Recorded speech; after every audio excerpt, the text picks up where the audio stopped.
O Senhor esteja convosco, Ele está no meio de nós.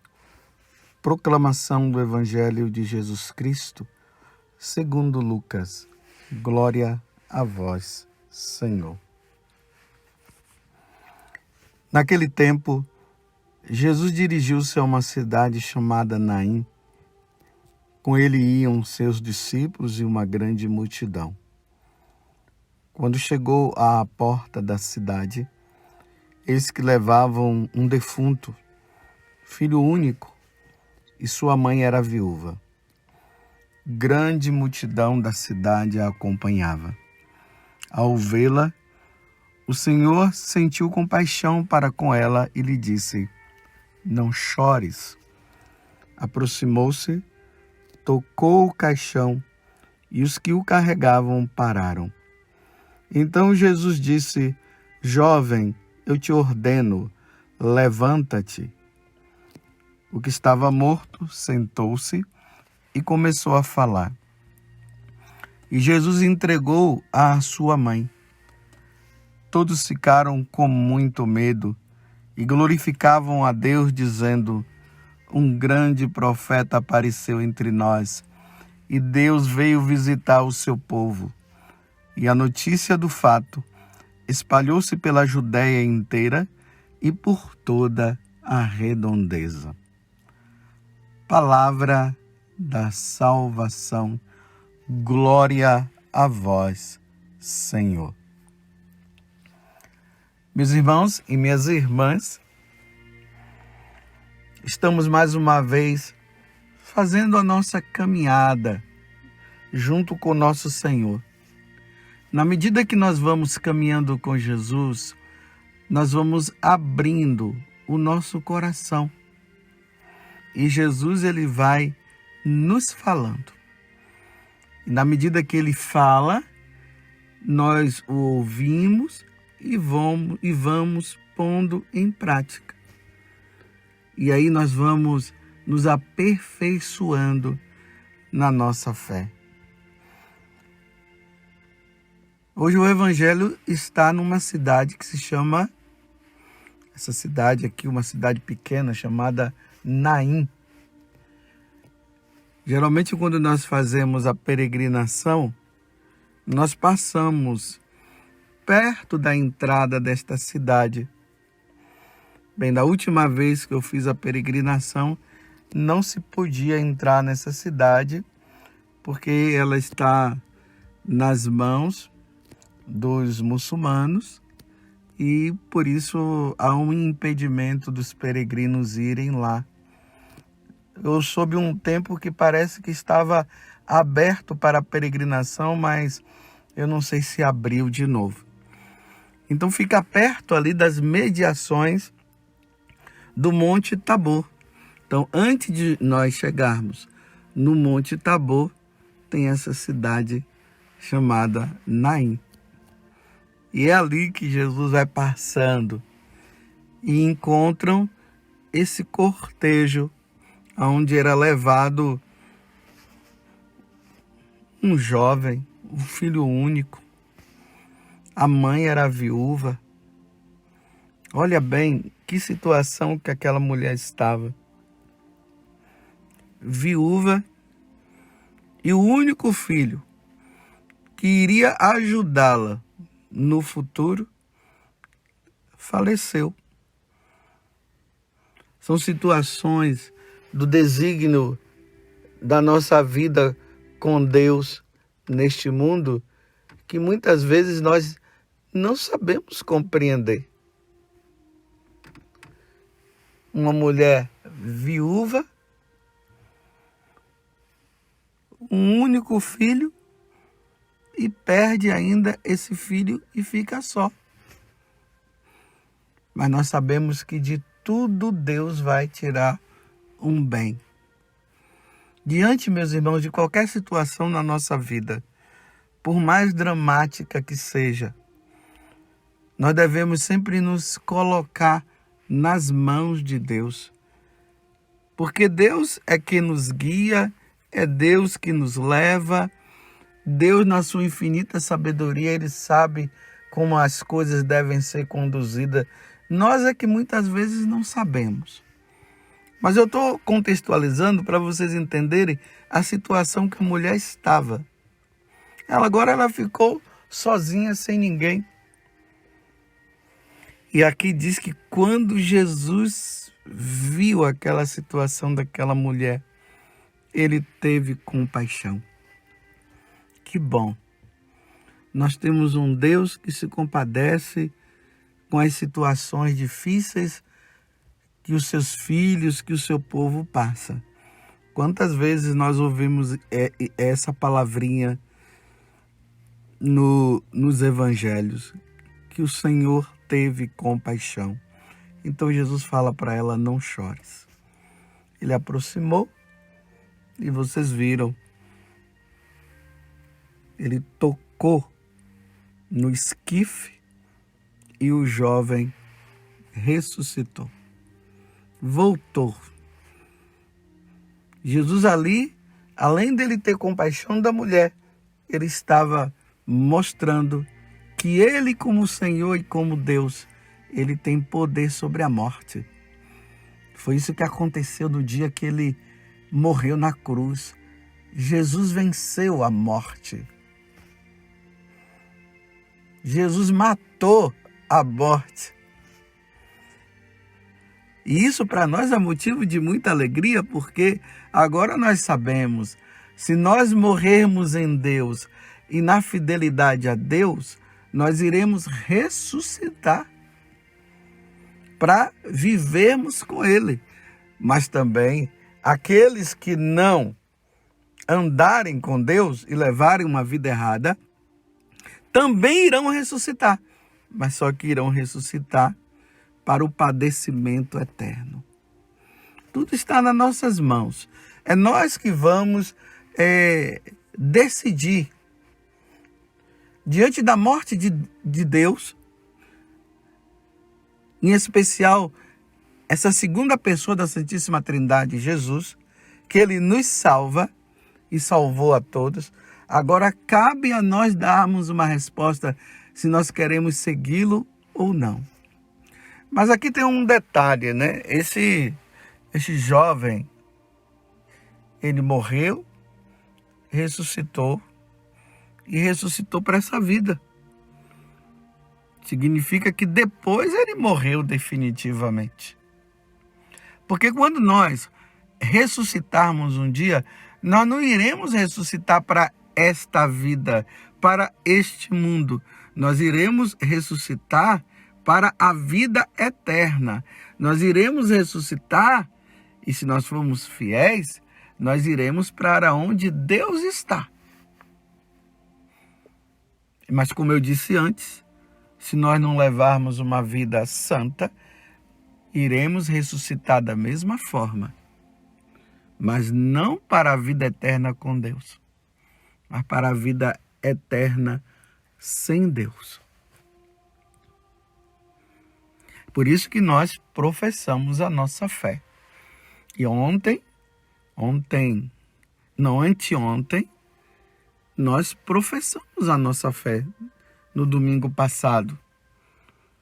Logo após a homilia, o sacerdote convidou todo mundo a ficar em pé e ali nós professamos a nossa fé dizendo que nós cremos na ressurreição da carne, nós cremos na vida eterna e nós terminamos dizendo amém, assim seja, é o que nós cremos na vida eterna. Um dia, meus irmãos, nós iremos ressuscitar. Primeiramente, a nossa alma sairá do nosso corpo, nós iremos diante de Deus para prestar conta dos nossos atos. Ali nós receberemos a sentença, como está escrito lá na carta aos Hebreus, no capítulo 9, o versículo 27, que nós morremos e em seguida nós somos julgados. Aqueles que morreram santamente, sem nenhum pecado, direto para o céu. Aqueles que morreram com pecados veniais, ressuscitará, a alma irá para o purgatório. E aqueles que morreram em estado de pecado mortal irão para a condenação eterna. Essa é a nossa fé, é a fé da igreja e é nisso que nós cremos. Por isso, diante de Jesus, que venceu a morte, nós temos, meus irmãos, que lutar.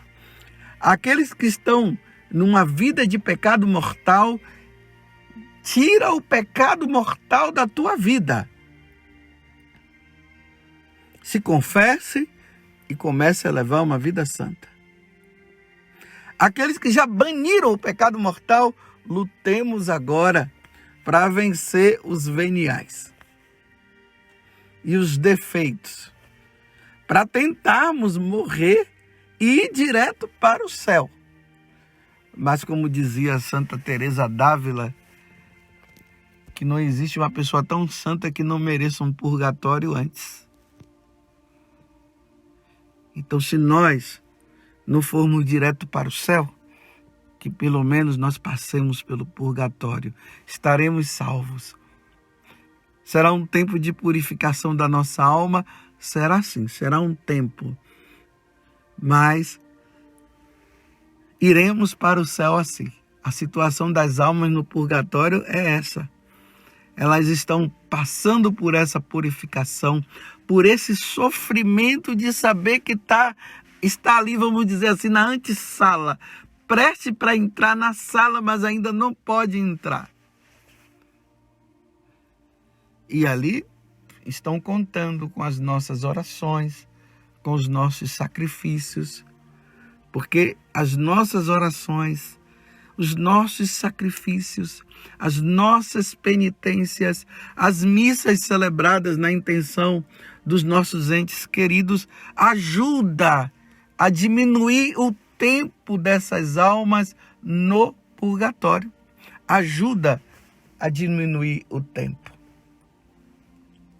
Então rezemos, peçamos a Deus pelas almas que estão no purgatório. Agora, meus irmãos, quem morre em estado de pecado mortal vai direto para o inferno. E eu sei que nem você e nem eu queremos isso. Não vamos brincar mais, né? Não brinquemos. Essa é uma verdade, meus irmãos. Diante daquelas pessoas que ficam fazendo brincadeira, dizendo que não é bem assim e tal. Aí tem aqueles que dizem que não existe condenação, que todo mundo vai para o céu. Ou aqueles que dizem que o inferno não existe, só existe o céu. Ou diante daqueles que dizem isso aí tudo é conversa fiada da igreja, quando morreu acabou. Para essas pessoas, a única coisa que eu posso dizer para elas é o seguinte: quem morrer verá o que vai acontecer do outro lado. Mas como eu creio naquilo que a igreja ensina, e como eu creio naquilo que nosso Senhor ensinou, eu vou dizer para vocês, meus irmãos, eu estou lutando para ganhar o céu. A morte de Jesus não pode ser em vão na minha vida. Se Jesus, com a sua morte, abriu a porta do céu para mim, meus irmãos, eu não posso mais brincar. Eu estou falando para vocês de mim. Cada um fale de si. Eu não posso brincar mais. Eu não posso permitir um pecadinho mortal. Estou falando assim, o pecadinho mortal é uma forma de falar. Eu não posso permitir o pecado mortal na minha vida. Eu não posso. Eu não posso, meus irmãos. Depois de ter levado e ter passado por um tempo aqui na terra, labutado, lutado, e depois não ir conviver com Deus no céu, não estar com o meu Senhor no céu, não vai ser fácil. Não, eu não quero isso para mim. Eu quero o céu. Eu quero a eternidade. Como eu sei que você também quer. Jesus provou que ele, sendo Deus e ele é Deus, ele tem o poder sobre a morte. Você viu aí o caso, essa situação desse rapaz que foi ressuscitado, mas não esqueçamos de Lázaro e tantos outros. Mas só que aquela ressurreição ali que aconteceu, ainda não foi aquela ressurreição que iria acontecer quando Jesus morresse na cruz. Porque essa ressurreição é para esta vida. Eu repito, tanto que eles morreram de novo. Agora, a outra não. Morreu, passou para o outro lado, não tem mais como voltar para essa vida, não. Agora é vida eterna. Vida eterna, com Deus ou sem Deus. E aí vai chegar um dia que o nosso corpo, que será depositado lá no cemitério, um dia o Senhor vai fazer com que esse corpo se erga e esse corpo mortal, ele vai ressuscitar glorificado e vai ao encontro da nossa alma que já estará do outro lado. A alma que estiver no céu, o corpo vai se juntar. Isso aí é o juízo universal, o julgamento universal. Vai se unir com a alma que já está no céu e vai permanecer no céu. As almas que estiverem no purgatório, então esse corpo vai se erguer, vai ressuscitar, vai se unir com as almas, com a alma que está no purgatório, e aí vai para o céu. E aí o purgatório vai desaparecer. E aquelas almas que estão no inferno, o corpo irá ressuscitar e vai se unir à alma que está no inferno e vai permanecer no inferno para sempre. E aí, meus irmãos, só vai sobrar esses dois estados, céu e inferno. Alegria e tristeza. Você compreendeu? Então eu pergunto para você, como está a tua vida? Você tem levado uma vida santa? Meu irmão, você vai largar esse pecado? Tem pessoas que estão aí com o pecado mortal. Ela está colocando em perigo a salvação da alma dela. E em vez de ela procurar imediatamente um sacerdote para confessar, não, vai deixando. Tem aquelas que o demônio tem colocado medo. E a pessoa fica com medo, não vai confessar não, que o padre vai ficar assim. Minha irmã, o padre não vai ficar assim e nem assado. Mas se ele ficar assim e assado, não tem problema, se confessa. O importante é você receber a absolvição e voltar à graça de Deus. Vamos parar com essa brincadeirinha aí.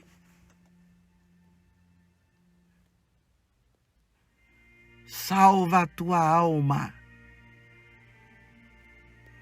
Salvemos a nossa alma. Enquanto é tempo, não vamos deixar para depois, não. É hoje, é agora. Salvemos a nossa alma.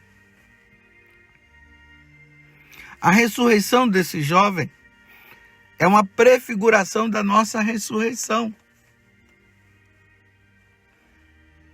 Mas aí eu pergunto para você, a vida que você está levando hoje, se Jesus chamasse você agora, para onde você iria?